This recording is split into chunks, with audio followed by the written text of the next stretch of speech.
তোর তো গোলা টিপে দুধ বেরোবে, তুই কি মেয়ে তুলবি রে? না মেয়ে তুললেও তো হচ্ছে না। এইটুখানি বাচ্চা ছেলে মেয়ে তুলি বলছে, আমি পাচ্ছি না তুই মেয়ে পাবি? একবার দেখে দাও না, তুমি তো বিজ্ঞান বলো। দাঁড়া, তোর জন্য কি আছে আমি দেখছি, ভয় পাবিনি তো? না দেখি তোর হাতটা।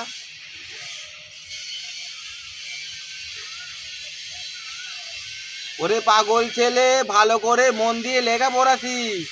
ও তো মেয়ে মানুষও চর্চা যাসনি, কাঁদতে হবে। আমি যেমন কাঁদছি। দেখো না কি হবে। না না না, তুই বাচ্চা ছেলে পালা, আমি বড় ছেলে কাঁদছি, তুই বাচ্চা আরো কাঁদবি। বাবা তোমার পায়ে বলছি না না না, পালা পালা, আমার দ্বারা হবে না। আমি একটা মেয়েকে ভালোবেসে কাঁদছি, বাবা কাঁদতে যা, চলে যা। তাহলে তুমি কি এই চলে যা, বেশি বকাবার গোলা পা তুলে দেবো। এখানে যা, যা। এখানে আর বসবে না, তুমি জীবনে পালাও। কি করছিস?